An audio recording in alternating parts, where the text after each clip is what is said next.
Una cita importante de la Tanaj es el Salmo 118, donde David escribe un salmo respecto a cómo Dios lo había librado de sus enemigos, incluyendo la mano de Saúl.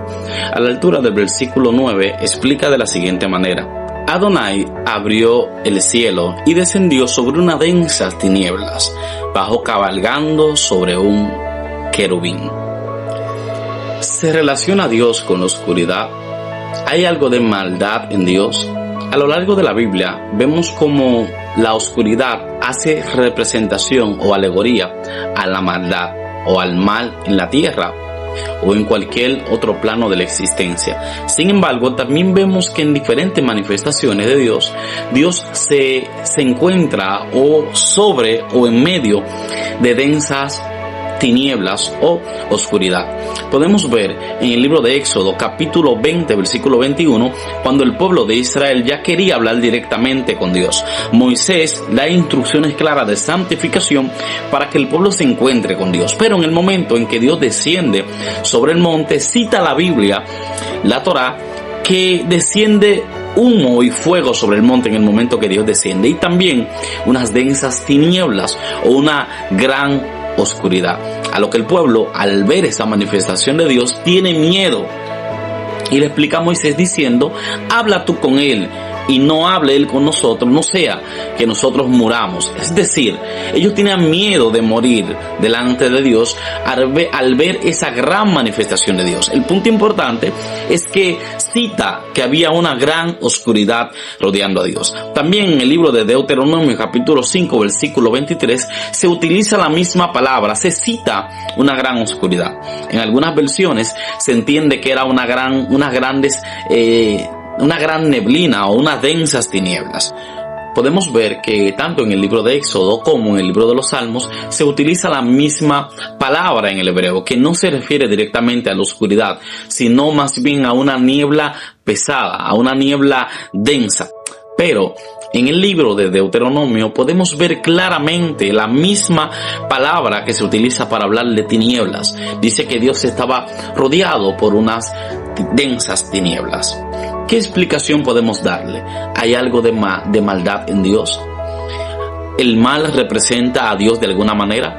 Hay muchos eruditos que al encontrar este tipo de escritura o este tipo de revelación entienden que tanto el bien como el mal son diferentes manifestaciones de un mismo Dios, y que de alguna manera, así como cita la Tanaj, el mismo que da la enfermedad también la cura, el mismo que hace la llaga también la sana, el mismo que da la vida también la quita. Pero ¿qué tiene de cierto que tanto el bien como el mal son dos caras de una moneda para Dios? ¿Cómo comprobamos que esto es real y que no es uno de los grandes inventos postmodernistas de la teología moderna? Según cita Isaac Luria en la teoría de la básica, expresa a Dios como una luz infinita, la luz emanada. También la Biblia nos cita claramente que Dios habita en luz inaccesible, dándonos a entender que la naturaleza de Dios es luz y no oscuridad, lo cual se presenta totalmente contradictorio con lo que leímos hace un momento, que Dios habitaba o que las tinieblas lo estaban rodeando. ¿Cómo puede haber tinieblas en un Dios que habita en luz inaccesible? ¿Cómo las tinieblas pueden rodear a un ser que en su naturaleza es de luz infinita? Para entender este principio, primero hay que comprender la naturaleza de la palabra inaccesible. Podemos entender como inaccesible algo a lo cual no se puede acceder, sea con el tacto, sea con la vista, sea con el oído, o sea físicamente. Entendemos que al habitar Dios en una luz inaccesible, nadie lo vio jamás, dando a entender que en su naturaleza de luz infinita Dios no puede ser visto. Entonces, ¿qué percibe la humanidad cuando se encuentra enfrente de una luz infinita? Pues, ¿qué le digo? Percibe oscuridad. Dios no es oscuridad. La oscuridad de alguna manera no existe, porque no se puede estudiar la naturaleza de la oscuridad. Se puede claramente estudiar la naturaleza de la luz, se puede estudiar sus propiedades, se pueden estudiar sus fotones, pero no se puede estudiar la naturaleza de la oscuridad porque la misma no está en el plano de existencia. Por ende, cuando el hombre percibe una oscuridad en la naturaleza de Dios, no está percibiendo literalmente oscuridad, sino que hay niveles de Dios, niveles de emanación que el hombre no puede percibir, que ante su vista todavía no está permitido acceder a ellas. Por ende, el hombre, al no poder acceder a ese nivel de luz, pues lo que nota es su ausencia. La ausencia de la luz inaccesible se manifiesta como oscuridad. Entendiendo que la oscuridad, desde el punto de vista nuestro, desde nosotros como humanos, interpretamos la oscuridad como mal, como maldad, como cosas malas.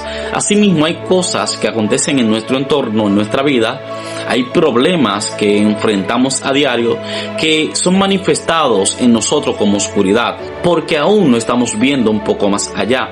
No entendemos que la oscuridad es luz que aún no se ha manifestado a nuestra conciencia, que el problema de hoy puede ser la victoria de mañana.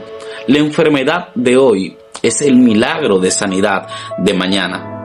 La atadura que hoy puedes llegar a tener o que pueda haber en tu casa o en tu familia es el milagro de liberación que pueda haber mañana. Recuerda que la muerte de Lázaro no se identificó en el plano de la existencia como una muerte, sino como una futura resurrección.